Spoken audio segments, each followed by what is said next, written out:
তাহাজ্জুদ নামাজ আদায় করার উদ্দেশ্যে মসজিদে প্রবেশ করেছিলেন এক যুবক। তখন প্রায় আনুমানিক রাত 3টে বাজে। তার সাথে এমন একটা জিনের দুর্দশা ঘটনা ঘটে গিয়েছে, আমি গ্যারান্টি দিয়ে বলতে পারি যেটা দেখার পর আপনার চোখ কপালে উঠে যাবে। এমন একটা ভয়ানক ঘটনা যদি মসজিদের সিসি ক্যামেরায় রেকর্ড না হতো, তাহলে হয়তোবা আমরা মসজিদের এই গোপন রহস্য সম্পর্কে একদমই জানতে পারতাম না। চলুন এবার আসল ঘটনা সম্পর্কে কথা বলা যাক। এই গভীর রাতে আমরা মসজিদের 2জন লোককে দেখতে পাচ্ছি। একজন শুয়ে আছেন, তিনি হলেন মসজিদের ইমাম সাহেব। অপরজন ব্যক্তি মসজিদে এসেছেন তাহাজ্জুদের নামাজ আদায় করতে। এতক্ষণে তিনি 2 রাকাত তাহাজ্জুদের নামাজ আদায় করে ফেলেছেন, কিন্তু এক পর্যায়ে তার হাতে আমরা ফোন লক্ষ্য করতে পারছি। আসলে এই গভীর রাতে তাহাজ্জুদের সময় মসজিদে ফোন ব্যবহার করাটা কতটা যুক্তিসঙ্গত। তিনি সম্ভবত মসজিদের ভিতরটা তার ফোনের ক্যামেরা দ্বারা ভিডিও করছেন।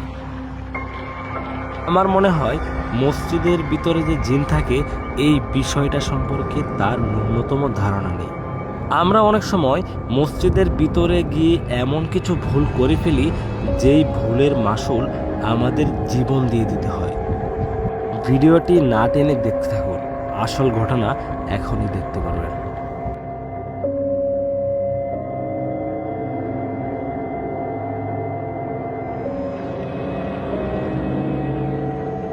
এই যে দেখুন, জিনের মার কিন্তু অলরেডি শুরু হয়ে গিয়েছে। তার গালে কোনো একটা অদৃশ্য শক্তি সজোরে আঘাত করেছে, কিন্তু সে এই বিষয়টা বুঝতে পারছে না তার সাথে এটা কি হচ্ছে।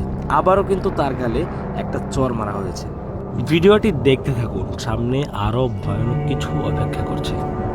জিনের মায়ের খাওয়ার পর সে কিন্তু একদমই বোকা মনে গিয়েছে। আসলে তার চোখের সামনে কিছু নাই, অথচ তার গালে কোনো একটা কিছু আঘাত করছে।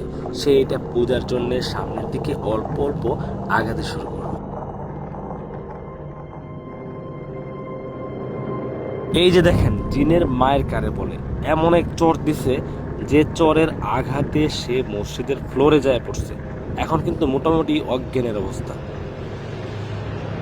মায়ের আঘাতে আর ভয়ের কারণে সে কিন্তু বর্তমানে খিঁচুনি শুরু করছে। দেখেন, মানে উঠে দাঁড়ানোর মতো কোনো শক্তি নাই, মুখ দিয়ে কথা বলার মতো কোনো শক্তি নেই। এর খিঁচুনির আওয়াজে কিন্তু ইমাম সাহেবের ঘুম ভাঙছে। ভাঙার পর দেখেন, মানে হুজুরা কিন্তু অবাক হয়ে গেছে যে লোকটার সাথে কি হলো। এতক্ষণ পর্যন্ত হুজুর তো বিষয়টা খেয়াল করেনি। যখন দেখতে পারলো যে এই অবস্থা, তখন হুজুরও এক প্রকার মানে বাকরুদ্ধ হয়ে গেল যে কি করবে এখন। এরপরে দেখেন হুজুর একটা বুদ্ধিমানের কাজ করে, যার কারণে কিন্তু লোকটি মোটামুটি বেঁচে যায়। তিনি কিন্তু আজান দেওয়ার জন্য চলে গেছেন সরাসরি। দেখেন আসলে এলেম কতটা গুরুত্বপূর্ণ। আমরা সাধারণ মানুষ মসজিদে গিয়ে যদি জিনের খবরে পড়ি, তাহলে আমাদের যে কী অবস্থা হবে আমরা আসলে বলতে পারি না। উনি কিন্তু বুদ্ধি করে, আসলে এলেম থাকার কারণে কিন্তু তিনি আজান দেওয়া শুরু করছেন। আজানের কারণে কিন্তু লোকটি দেখেন স্বাভাবিক হয়ে গেছে। হুজুর আজান শেষ করে লোকটির কাছে যখন আসলেন, দেখলেন যে এক প্রকার অজ্ঞান হয়ে গেছে। হুজুর কিন্তু তাকে জাগানোর চেষ্টা করতেছে। এখন হুজুরের এখানে কি করণীয় আছে? আসলে এত গভীর রাতে হুজুর কি করতে পারে? এরপর যখন দেখলেন যে তার ফোনটা সামনে পড়ে আছে, সেই ফোনটা কিন্তু হাতে নিলেন। অতঃপর দেখলেন যে কোনো একজন লোকে মনে হয় কল করছিল। তো হুজুর আবার তাকে বিষয়টা খুলে বলতেছে, আসার জন্য বলতেছে। তো এই হচ্ছে অবস্থা। তো এই ভিডিওটির মাধ্যমে আমাদের একটা বিষয় শেখার আছে, যে আমরা মসজিদে গিয়ে কখনোই এই ধরনের ভুল কাজগুলো করবো না।